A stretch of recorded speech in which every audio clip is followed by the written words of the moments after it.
You had a great relationship with Will Smith over the years, making obviously the Men in Black such a hugely successful franchise. Wild West, which was not as successful, but talk about the Right. chemistry and relationship that you have with Will. Will is a very funny, very complicated guy. You know, he grew up in Philly, and he had a very controlling dad.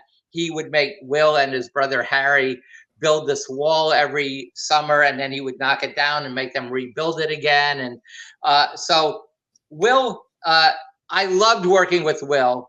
He was, when we did Men in Black, the producers, both Walter Parks and Laurie McDonald and Spielberg, wanted someone not wanted someone who wasn't Will Smith for the role.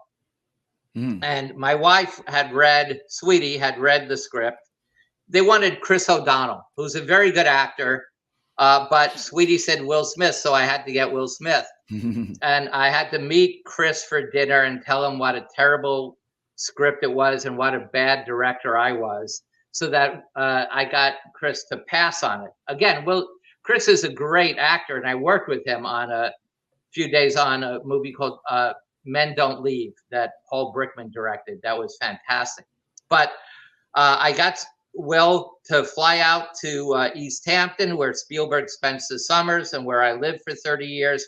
Will and Spielberg met, and Will changed the complexion of all that, because comedies are about chemistry. And Will Smith and Tommy Lee Jones loved each other. You wouldn't necessarily assume that, but they loved each other, and their chemistry was fantastic. And Will also did what I wanted him to, which was, he was funny, but he wasn't trying to be funny. He was just being that character. And so I loved working with Will. It got more complicated as time went on. Wild Wild West was not a good movie at all. I have a lot to do with why it wasn't good. One was that there was no chemistry between Will and Kevin Kline. And the other thing about Kevin and Will was, you don't want two funny guys in your movie. You want the straight man and the funny one. You want Abbott and Costello. You want Jerry Lewis and Dean Martin. You want Ricky and Lucy. But you don't want two people trying to be funny together, because one of them, the straight man, is the audience's point of view. That's where, like, when Harry Met Sally, what makes that scene in Katz's Deli work is that Billy Crystal is doing nothing except reacting to Meg faking an orgasm. If Billy's tried to be funny, it would not have been funny. So Kevin Kline and Will Smith were both supposed to be, Kevin Kline was supposed to be the straight man, and Will was supposed to be the comic. But Kevin, because he only wanted to be funny, we had to make Will Smith the straight man, which was less funny. But that's a small part of why the movie didn't do well. For me, once you get to that scene where Will Smith is in drag, if you ever had your audience, you lost them in that scene. It was horrible. It was something that John Peters insisted we have, and I could not get it. He was a producer. I could not get it out of that movie, and it was horrible. And it's too bad. I also think I fucked up the scale of the mechanical spider.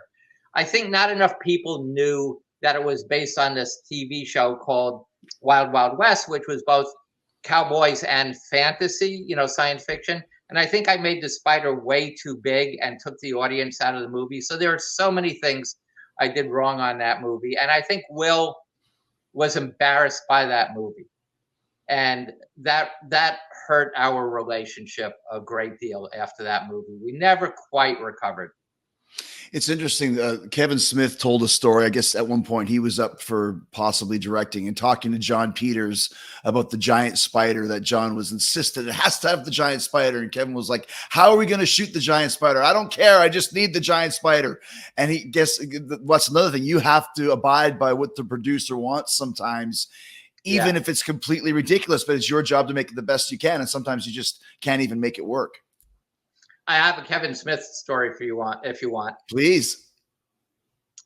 I used to direct a lot of commercials, and when you direct commercials, there's a certain amount of downtime where you entertain the agency and the company that's hired you. So I was for a company called Ammirati Porous, and we had a lot of time to light. And I told them, it was a series of UPS commercials. I told them the story about the first job I had out of film school was shooting 9 feature-length pornos in 9 days. This is in my book, chapter 19 of Barry Sonnenfeld, Call Your Mother. And on the last day, we shot a double insertion that went horribly wrong. And I ended up being covered by a fountain of human excrement. Oh. So I throw up on the actress, and I go down, and it's pouring rain, and I'm standing there in the rain looking like Willem Dafoe at the end of Platoon, trying to get the rain to wash all the vomit and shit off my body. Anyway, I tell this story because we got about a half hour. I tell the story to the guys on the commercial I'm doing. The next commercial they did was with Kevin Smith as a director. They tell Kevin my story. Kevin steals my story and puts it in his Josh Rogan movie, Miri and Zach and Miri make a porno. That's right. And puts it in there. And then I didn't know it. And then I get an email from Kevin saying, hey, I'm doing the DVD, with extra commentary. Do you want to come on the DVD and talk about your career in pornos? And I said, no, I'm done with that. But anyway, Kevin stole my life experience and put it in that movie. I think that could be the title of your next book, Barry Sonnenfeld, Vomit and Shit. Vomit and Shit. That'll sell a lot of copies. Thanks for that one.